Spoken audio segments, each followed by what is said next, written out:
feliz así como estoy yo, porque tenemos la oportunidad de estudiar nuevamente la palabra de Dios. Estamos estudiando el folleto del primer trimestre de este año 2026, uniendo el cielo por la tierra. Estamos en la segunda lección, ya finalizándola, razones para agradecer y orar.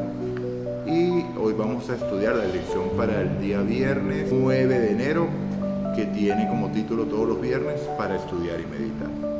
Entonces vamos a orar para dar inicio a la lección. Señor Dios y Padre nuestro que estás en los cielos, toda la honra, toda la gloria y la alabanza es tuya, mi Dios. Aquí estamos agradecidos y unidos delante de ti, clamando para que tu Santo Espíritu nos tome enteramente para que seamos instruidos por ti. Perdona nuestros pecados y límpianos de toda maldad. Esta es una oración hecha en el poder y en el nombre de Jesús. Amén y amén. Bueno, mis hermanos, para estudiar y meditar ayer, el día miércoles les dije que el día viernes íbamos a estudiar una pequeña porción de la lección del domingo que no pudimos hacerla, en la cual tenía por título la comunión en el Evangelio. Este era para el 4 de enero. Entonces vemos cómo Pablo oraba y daba gracias por la iglesia en Filipos, así como estudiamos también cuando vimos los motivos de oración de Pablo, ¿verdad? Y el discernimiento espiritual y el fruto del Evangelio que estudiamos el día miércoles, que Pablo daba gracias por todo. La diferencia es que en Filipos Pablo estuvo, pero en Colosas Pablo no estuvo. Entonces la obra de la predicación del Evangelio fue producto del Espíritu Santo, porque es el único que lleva a cabo su obra, pero liderado por Epafras. ¿Okay? Entonces en Filipenses Pablo daba gracias a Dios y entonces enseñaba que debíamos empezar a depender de Dios. Y lo que yo quería llamar la atención era la pregunta para este día, ¿sí? Porque la pregunta para el día domingo era: ¿cómo entiendes la promesa de que Dios terminara la buena obra que empezó en nosotros? Ese es el versículo para memorizar, Filipenses 1:6. ¿Y qué significa esto? Terminar esta obra antes de la venida de Cristo. Entonces, como hemos visto, el Espíritu Santo es prometido para cada uno de nosotros y el Espíritu Santo va a transformar nuestras vidas. Ya no vamos a andar según la carne, sino según el Espíritu, porque cada vez que vayamos a tomar una decisión errada, el Espíritu Santo nos va a convencer de pecado para que tomemos la decisión correcta por Él. Andar en el Espíritu, no satisfagáis los deseos de la carne, dice Pablo en Gálatas 5:16. Entonces, indudablemente hay una obra que va a estar terminada por la obra del Espíritu antes de la venida de Cristo, que es la transformación del carácter, hecho manifiesto cuando nosotros leemos Apocalipsis capítulo 7 y Apocalipsis capítulo 14, porque en Apocalipsis capítulo 7 vemos que antes de que llegue el fin, Dios le dice a los 4 ángeles que van a soltar los 4 vientos de la tierra, que no le hagan daño a la tierra, ni al mar, ni a los árboles, hasta que hayan sellado en sus frentes a los siervos de nuestro Dios. Le dice el ángel a los otros ángeles, ¿no? El ángel que tenía el sello. A los otros ángeles vemos el tipo en Ezequiel capítulo 8 y 9. Les recomiendo que vayan y lean los 2 capítulos. Y finalmente en Apocalipsis 14 empieza del 1 al 5 con el relato de los 144,000, el mismo grupo de Apocalipsis 7. ¿Okay? Estos tenían el nombre del Padre y el nombre del Hijo escrito en la frente. O sea, ¿qué quiere decir? ¿Qué es el sello de Dios? El sello de Dios es el nombre de Dios escrito en la frente, que por supuesto incluye el sábado, porque el sábado, como el mandamiento central de la ley de Dios, que tiene el ámbito, el nombre y la aplicación de quien legisla, se convierte también en un sello o en un testimonio. ¿Okay? Entonces, bueno, la pregunta es que si eso va a terminarse en la venida de Cristo. Bueno, el carácter va a estar listo antes de la venida de Cristo, porque eso es lo que viene a buscar Cristo. Cristo está con un deseo delante, ver su carácter reproducido en su pueblo para venir a reclamarlo como suyo. Esto es una realidad, amados. Esto es una realidad.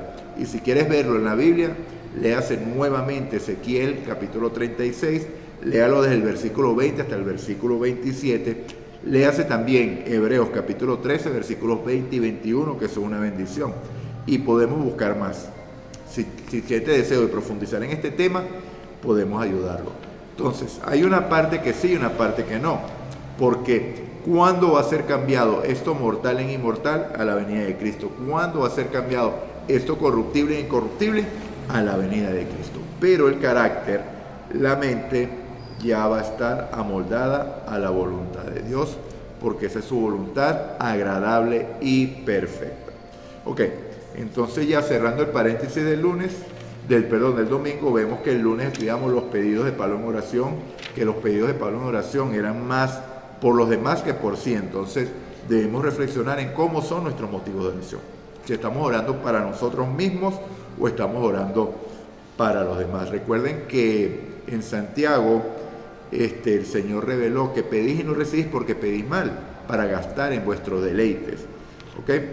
Después vimos el discernimiento espiritual aplicado, o sea, porque hay conocimiento que hay que vivir la palabra de Dios, hay que vivirla, el fruto del Evangelio, que es la salvación y la gloria de Dios y el poder de la oración. Definitivamente la oración tiene poder. Entonces, mis amados, nosotros constantemente nos trazamos planes, ¿sí?, individuales con el fin de avanzar. Eso no está malo, porque el que no tiene un plan trazado en su vida ya llegó. ¿Okay? Debemos mirar más allá y ver a dónde queremos llegar en el plano terrenal.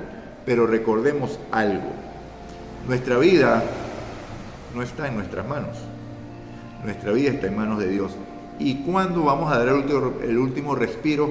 Nosotros no lo sabemos. La Biblia está llena de historias de hombres que pensaron que tenían un mañana y no lo tienen. Está la historia o la parábola del hombre que tenía muchos bienes, había recogido mucho grano y tuvo que tumbar el galpón o el lugar donde los tenía almacenados para hacer uno, y dijo: alma mía, come y bebe porque tienes para muchos años.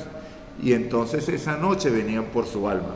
¿Y para quién será lo que había construido? Entonces el hombre anda constantemente en eso, y es una práctica que hemos adoptado nosotros como iglesia, y eso contrasta con lo que vemos en la historia de Pablo en Hechos de los Apóstoles. Porque vemos claramente que cuando Pablo, eso lo vimos la semana pasada, se propuso predicar o ir en los viajes misioneros, en reunión el Espíritu Santo determinaba que fuera Pablo con Bernabé, determinaba que no siguiera predicando en Asia, sino que fuera a Macedonia, y luego lo ratifica con una visión dada a Pablo de un hombre que le pide el auxilio. Entonces vemos cómo el Espíritu Santo es el que dirigía la obra. ¿Dónde viene el problema hoy? Que nosotros queremos trazar nuestros planes, y no hay nada más engañoso que el corazón del hombre, como lo revela Jeremías capítulo 17 versículo 9. Entonces vemos que ni aun Cristo en su vida terrenal no se trazaba planes para su vida, para él, para mí, para yo crecer. Yo quiero montar una carpintería, papá José. Yo no quiero ser como tú, que tenías una carpintería mediana, sino yo quiero tener una carpintería que abra sucursales ya la tenía en Galilea, ¿verdad?, en Nazaret, que abra sucursal en Jericó, que abra sucursal en Samaria, que abra sucursal en Jerusalén, que cuando habla de Jerusalén ya me siento realizado, porque es la ciudad más grande de Israel. Cristo no hacía ese tipo de planes. Los planes de Cristo siempre estaban en consonancia con el Padre, y de hecho los recibía cada día en oración. Entonces, ¿qué nos refleja esto? ¿Cuál es el ideal de nosotros como cristianos para llevar a cabo la misión y para nuestras vidas también?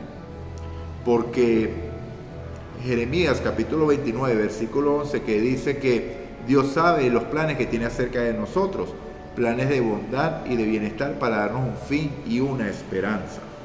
Entonces, ¿cómo actuaríamos nosotros? Ya lo vamos a leer en una cita de la hermana White.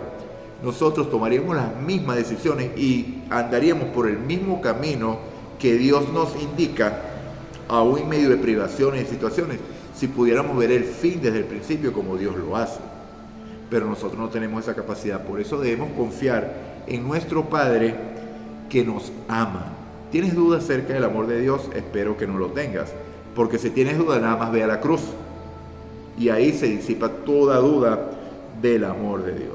Entonces aprendamos a depender de Dios en todo, como lo estudiamos en la primera lección, cuando estudiamos las lecciones de Josué acerca de la fe, que era el verdadero éxito.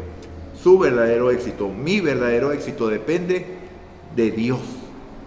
¿Cuándo vamos a ser realmente exitosos? Cuando pongamos todo plan en manos de Dios y renunciemos nosotros a tomar nuestras propias decisiones y a trazar nuestro futuro.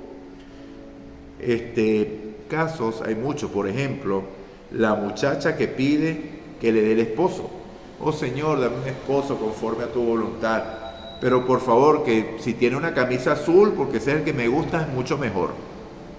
Entonces realmente estás orando por la voluntad de Dios. Fíjense que hay un pastor llamado Paul Washer, que por cierto no es adventista, que él tiene un testimonio muy bonito, ¿ok? Él dice en una predicación que él fue misionero por mucho tiempo en la selva de Perú. Los que están documentados saben que ese lugar es altamente peligroso, porque en Perú hubo una guerrilla importante, bueno, ya desmovilizada totalmente, gracias a Dios, pero continúan esas zonas tomadas por gente al margen de la ley, ¿okay? Entonces, este hombre era misionero allí, su vida estaba constantemente en peligro, pero estaba guiado por Dios y estaba siendo guardado por Dios. Y entonces él lo que dice, mientras que usted está esperando que su hijo le diga que va a estudiar ingeniería civil, ahora ingeniería de sistemas, ingeniería de redes, o sea, todas esas carreras actuales, medicina, que es una carrera que nunca pasa de moda, derecho, porque siempre se necesitan abogados para las situaciones de la ley, y así cualquier otra carrera. Este hombre decía, yo sueño con el día que mi hijo me diga, papá, yo voy a ser misionero y me voy a la selva de Perú. Si no regreso y muero allá, sepa que fue para la gloria de Dios. Y él se dice que él se gozaba con esa idea. Y creo que de cierto pasó. No, el muchacho sí regresó, creo. O sea, no estoy seguro si fue o no fue. Pero ese era el deseo de él como padre, de escuchar esas palabras de su hijo y no preparar un hijo para este mundo, sino preparar un hijo para el reino de los cielos. ¿Estamos haciéndolo nosotros o estamos preparando hombres y mujeres para este mundo, para que vivan en este mundo, para que prosperen, para que vivan aquí? ¿Realmente deseamos que Cristo venga o no deseamos que Cristo venga? Estamos tan cómodos aquí que pensamos que Cristo puede tardar 50 años más en venir y ese es el anhelo de nuestro corazón, aunque no lo digamos. Entonces, aprendamos realmente a depender de Dios, porque Él es el que determina nuestra vida. Vamos a leer las preguntas, vamos a leer la cita, la conseguimos en el Ministerio de Curación, página 343 y 344. Fíjense en esta cita interesante de la hermana White, cita inspirada. Son muchos los que al hacer planes para un brillante futuro fracasan completamente. Dejad que Dios haga planes para vosotros. Como niños, confía en la dirección de aquel que guarda los pies de sus santos. Eso lo vemos en 1 Samuel, capítulo 2, versículo 9, como guiaba a Samuel, ¿no? Dios no guía jamás a sus hijos de otro modo que ellos mismos escogerían si pudieran ver el fin desde el principio, como les dije anteriormente, y discernir la gloria, el designio que cumplen como colaboradores de Dios. Entonces, mis amados, aprendamos, vayamos en oración a Dios y digámosle que estamos dispuestos a dejar que Él haga lo que sea en nuestra vida, que quite lo que tenga que quitar, que ponga lo que tenga que poner, que lleve nuestros pies a donde tengan que ir, que nuestras manos hagan lo que su obra desea que hagan. Empecemos a depender de Dios de verdad, como un niño confía de su padre. Jesús decía, cada día tiene su propio afán.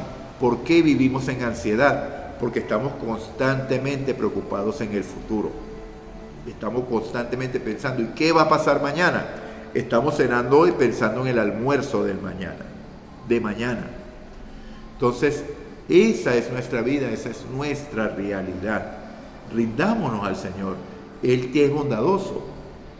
Si nosotros que somos malos, nuestro Padre nos pide un pan, no le damos una piedra, y si nos pide un huevo, no le damos un escorpión. Cuánto más nuestro Padre, que nos ama con un amor probado, nos dará buenas cosas cuando le pedimos, y aún sin pedirlo. Porque ¿qué vestiremos, qué comeremos, qué beberemos? Eso pedían los gentiles. No seamos como los gentiles. ¿Quién es un gentil? Una persona que no tiene a Dios, que vive preocupado por las cosas de este mundo. Nosotros preocupémonos por darle gloria a Dios y las cosas de aquel mundo, porque esa es la voluntad de Dios agradable y perfecta. Entonces vamos a pensar en las preguntas, vamos a empezar con las preguntas o las reflexiones, porque no son preguntas, son reflexiones. Piensa en la semana que está terminando y una lista de las razones por las que debes estar agradecido. Les recomiendo que hagan este ejercicio. Es posible que tengan más motivos de gratitud de los que crees. Esto es una buena práctica para hacer todas las semanas o al final del día. Piensa en todas aquellas cosas de las cuales te libró Dios sin tú saberlo.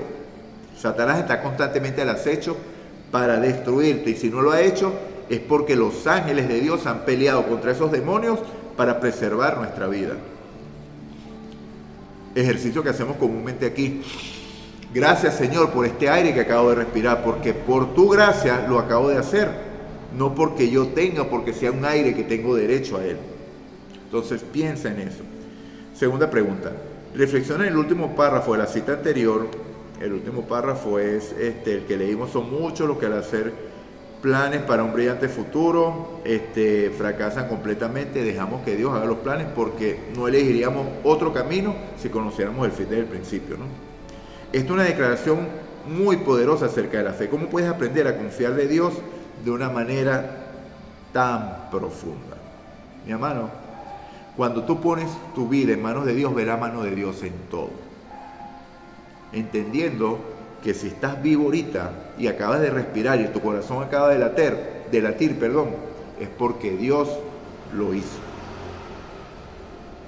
No hay nada que temer del futuro a menos que olvidemos cómo Dios ha conducido a su pueblo en la historia pasada.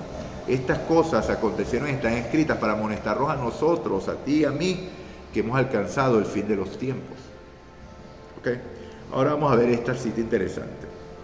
A la luz de Colosenses 1, 6, 23, analiza la siguiente afirmación. 1, 6 y 23. Vamos a leerlos rápidamente. Colosenses 1, 6.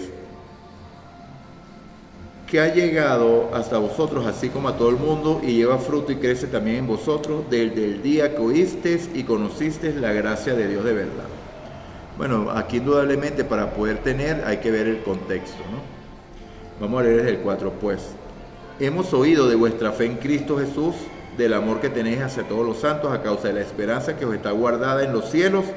De esta esperanza ya habéis oído por la palabra verdadera del Evangelio que ha llegado a vosotros. O sea, lo que ha llegado a vosotros es el Evangelio. Y el versículo 23 dice, pero es necesario que permanezcáis fundados y firmes en la fe, sin moveros de la esperanza del Evangelio que habéis oído, el cual se predica en toda la creación que está debajo del cielo, del cual yo, Pablo, fui hecho ministro. Entonces dice, durante 40 años la incredulidad, la murmuración, la rebelión impidieron la entrada del antiguo Israel en la tierra de Canaán. Los mismos pecados han demorado la entrada del moderno Israel en la Canaán celestial. En ninguno de los dos casos faltaron las promesas de Dios. La incredulidad, la mundanalidad, la falta de consagración y las contiendas entre el profeta pueblo de Dios hoy nos ha mantenido en este mundo de pecado y tristeza tantos años. Si la iglesia de Cristo hubiese hecho su obra como el Señor le ordenaba, todo el mundo habría sido ya amonestado y el Señor habría venido a nuestra tierra con poder y grande gloria. Esto lo vemos en Eventos de los Últimos Días, página 36. ¿Cómo podríamos ser culpables hoy de los mismos errores? Mira, mis amados, el contexto de esta cita viene dado de que en el Congreso de Minneapolis, 1888, Dios envió un mensaje preciosísimo por medio de dos pastores, Waggoner y Jones. ¿Okay? A través de este mensaje, que no es otro que el mensaje del tercer ángel, que es el mensaje de la justificación por la fe, Dios revelaba la manera en que debemos aprender a depender de Él en todo. Pero este mensaje fue rechazado y ese es el contexto de esta cita. Entonces, cuando quieren aplicar el contexto de esta cita a decir que estamos cometiendo los mismos errores, sí, estamos cometiendo los mismos errores porque el mensaje sigue siendo rechazado.